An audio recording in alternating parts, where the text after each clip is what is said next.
여러분, 한국교회의 문제가 뭡니까?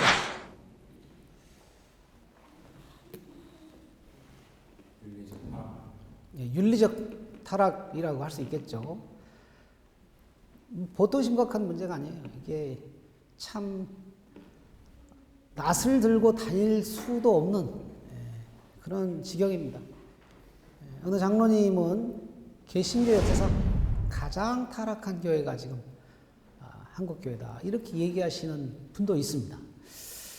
특별히 목회자들의 타락, 이거 더 큰 문제 아닙니까? 한국교회에 그래도 지도자 되시는 분들, 그분들의 이 윤리적 타락이 이 언론에 보도될 때 한국교회의 수치, 이게 정말 이루 말할 수가 없죠. 그 타격이라고 하는 거, 영향력이라고 하는 거, 지도급 인사들이기 때문에. K교회의 K목사님, 이분은 횡령과 사기 혐의로 법정에서 구속되신 바 있습니다. 또 S교회의 J목사님, 성추행으로 사임하셨어요. 여러분들 이게 쭉 얼굴이 지나가지 않습니까? 실명을 제가 밝히진 않습니다만, S교회의 O목사님, 이분은 논문 표절로 물의를 일으켰고요. 그리고 Y교회의 J목사님, 배임과 세금 포탈, 이걸로 또 유죄 선고를 받으셨습니다. 그런데 목회자들만 문제가 있느냐? 그렇지 않습니다. 한국 교회의 이 중범의 비율이 아주 높습니다. 2012년도 종교인들의 강력범죄 통계를 살펴보자면 살인, 방화, 강도, 강간, 이게 이제 강력범죄들 아닙니까? 요 강력범죄 전체 건수가 2만여 건 되고, 그 중에서 종교인들이 저지른 건수가 한 6,400건 된다고 합니다. 그런데 개신교인에 의해서 저질러진 게 44%로 종교들 중에서는 1위를 차지했습니다. 그러니까 여기에는 지도자만 들어가 있는 건 아닐 거 아닙니까? 일반 성도들도 많이 들어가 있을 거란 말이에요. 도대체 왜 이런 일이 벌어지는 걸까요? 개신교인들 안에는 무슨 악마의 DNA라도 있는 걸까요? 이처럼 엄청나게 많은 이 범죄에 연루되어 있는 그 이유는 뭘까요? 기독교인 죄악사라는 책이 있습니다. 이 책의 그 내용을 쭉 살펴보면 이 기독교인들이 저지른 범죄들의 그 목록이 헤아릴 수 없이 나옵니다. 참 그 책을 보기만 해도 창피해요. 창피해요. 그런데 그것만 보면 마치 역사가 기독교인들의 죄악사가 아니냐 하는 생각이 듭니다. 그러나 냉정하게 살펴보면 역사가 어디 기독교인들만의 범죄의 역사라고 할 수 있겠습니까? 온 인류의 죄악사라고 할 수 있을 것입니다. 성경의 가르침을 보자면 모든 인류는 다 아담의 자손이고, 모든 인류는 다 본질상 죄인이고, 그래서 그들이 하는 행동들이 먹는 것, 마시는 것, 모든 것가 다 범죄와 연루되어 있을 수밖에 없다는 것이 성경의 가르침 아니겠습니까? 그렇게 보자면 현대의 한국 교회의 현실, 도덕적 타락은 새로울 것이 없습니다. 또한 기독교인들만의 문제도 아니고 또 다른 종교인들, 불교인들만의 문제도 아니고 꼭 기독교인 혹은 가톨릭, 어느 종파나 어느 종교나 할 것 없이 모든 사람들의 문제가 바로 이 타락의 문제고 범죄의 문제일 것입니다. 초대교회의 모습은 어떻습니까? 초대교회 고린도교회를 보면요, 거기는 근친상간이 있었어요.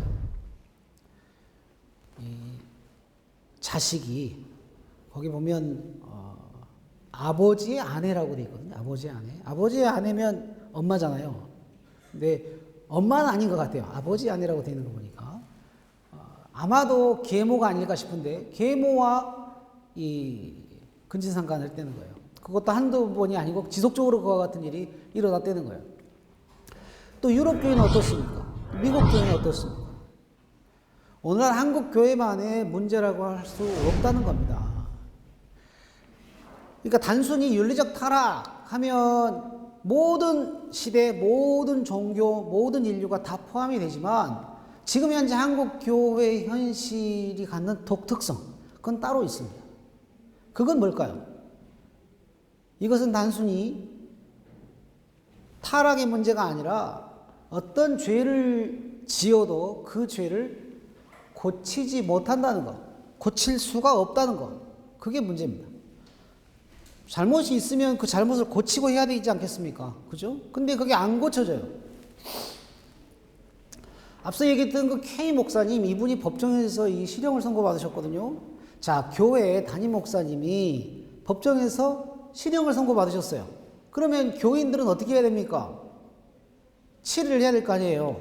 그죠? 무슨 수를, 뭐 어떤 방법이 됐건 간에 그분에 대해서 뭐 수찬을 뭐 금지시키든 어쩌든 간에 뭔 수를 내야 되잖아요. 그죠? 그런데 그 교회 성도들은 울며 불며 우리 목사님 감옥에서도 지켜달라고, 고난 중에 환난 가운데 지켜달라고 통성으로 기도하고 그랬다는 거예요. 제이 목사님 성추행으로 사임했어요. 그리고 그게 본인도 스스로 밝혔어요. 본인도. 피해자를 찾아가지는 않았지만 어쨌건 교회 홈페이지를 통해서 본인도 밝혔습니다. 그리고 교회에서 사임을 했어요. 자, 그런데 이분이 얼마 안 있어서 다시 개척을 하거든요. 개척을 한 그분의 용기도 참 놀라운데 문제는 그 개척한 교회로 엄청나게 많은 성도들이 몰려가요. 뭐 듣기로는 뭐 1000명이 넘었다는 거예요. 야, 그게 좀 말이 안 되잖아요. 문제가 생겼어요. 근데 그 문제가 생겼음에도 불구하고 거기를 가요. 오 목사님도 무리를 일으켰어요. 논문 표절과 또 다른 여러 가지 문제 때문에. 하지만 그 교회 안에서는 여전히 압도적인 교인들의 지지를 받고 있다고 합니다. 제이 목사님 역시 이분도 교회 안팎으로 강력한 명망과 영향력을 지금 노리고 있습니다. 참 이상하지 않습니까? 자, 어느 음식점에 식당에 갔는데 식당에 설렁탕, 곰탕에 덮국물이 나왔습니다. 그러면 다음날 그 식당이 어떻게 될까요? 아무도 안 가겠죠. 확인하려겠죠. 자, 어느 과자에 바퀴벌레가 출현했다. 그러면 다음날 어떻게 됐어요? 아무도 안 사가겠죠. 그죠? 그 과자뿐만 아니라 그 회사 로고가 찍혀있는 모든 제품들은 다 판매율이 뚝 떨어질 겁니다. 상식적으로 그와 같이 돼야지 맞잖아요. 근데 이상하게도 개신교회는 안 그래요. 문제가 생겼어요? 근데 문제가 생겼는데 계속해서 그 문제가 반복이 돼요. 고쳐지지가 않아요. 상식적으로는 말이 안 돼요.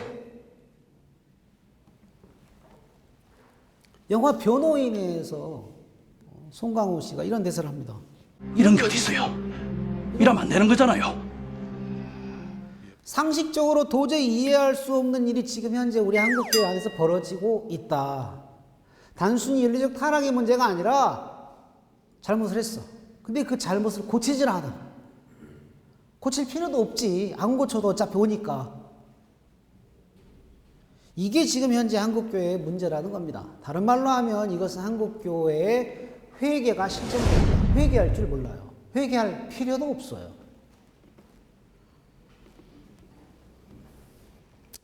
잘못을 했으면 고치고 더 나아가고 더 전진하고 더 온전해지는 것이 기독교 복음이거든요. 우리가 거듭났다고 해서 완벽하게 성인이 되는 게 아니에요. 그런데 지금 한국교회는 그렇게 점점점 거룩해지는 그 성화가 실종이 되었습니다. 왜냐? 회개가 사라져버렸기 때문입니다. 이러한 한국교회의 모습을 비판하는 목소리들이 많은데 그 중에서 밀양이라고 하는 영화 눈여겨볼 만합니다. 이 밀양이라고 하는 영화가 왜 눈여겨볼 만하냐면 그냥 피상적인 문제를 건드린 것이 아니라 한국교회가 이처럼 회개가 실종되고 성화가 일어나지 않는 아주 깊은 신학적인 이유를 잘 보여주고 있기 때문입니다. 영화의 주인공 신혜 씨거든요. 전도연 씨가 분했죠. 이 신혜 씨의 그 인생 여정, 신앙 여정이 쭉 나옵니다. 처음 이제 영화가 시작이 되면 아들 준과 함께 밀양에 내려가서 정착을 합니다. 그런데 그 아들 준이 다니는 학원 원장에서 여보세요, 준? 준이 유괴되고 나중에는 살해됩니다. 원장은 결국 구속이 됩니다. 하지만 원장이 구속된다고 해서 죽은 아들이 살아 돌아오진 않지 않습니까? 이 때문에 신혜는 굉장히 심각한 영적 방황을 하게 됩니다. 그러던 차에 기독교 신앙을 만나서 비로소 위안을 얻습니다. 그리고는 신혜는 하나님 말씀을 따라서 자기 아들을 죽인 철천지 원수를 용서하려는 마음을 먹습니다. 그리고 용서라 하는 게 성도들이 말리거든요. 목사님도 말리고. 그래도 쉬운 일이 아닙니다. 하나님 말씀대로 내가 제게 너무 고마워. 그 사람을 용서하겠노라 하면서 교도소를 찾아가요. 교도소에 면회를 갔어요. 그런데 이 교도소 안에 있는 그 살인범이 아주 밝은 정말 성자의 모습을 하고 쫙 나타납니다. 그리고는 자신을 용서해 주겠다고 찾아온 신혜 씨를 향해서 뭐라고 눈물로 얘기하냐. 회개하고 용서받았습니다. 하나님이 저를 용서해 주셨다고요? 주의 어머니를 위해서도 항상 기도합니다. 죽을 때까지 할 겁니다. 벌써 다 용서받았대요. 벌써. 피해자가 찾아가서 용서해 주겠다는 말도 하기 전에 벌써 다 용서를 받아버렸다는 거예요. 이런 게 어디 있어요? 이러면 안 되는 거잖아요.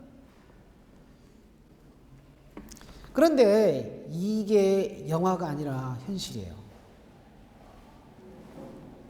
앞서 예를 들었던 그 제이 목사님, 이분이 성추행이 밝혀져서 교회를 사임했습니다.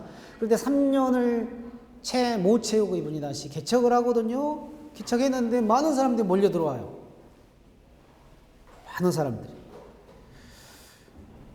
사람들이 그에게 묻죠. 도대체 목사님 왜 회개하지 않습니까? 왜 회개하지 않습니까? 그분이 그러한 질문에 대해서 직접 대답하신 적은 없어요. 하지만 설교라든지 다른 활동을 통해서 하신 말씀들을 쭉 살펴보면 그분의 어떤 의도 이런 것을 알 수가 있어요. 이분이 첫 번째로 하는 얘기는 뭐냐? 털어서 먼지 안 난 사람이 어디 있습니까? 라고 해요. 털어서 먼지 안 난 사람은 어디 있습니까? 자, 요 말의 속 뜻은 뭘까요?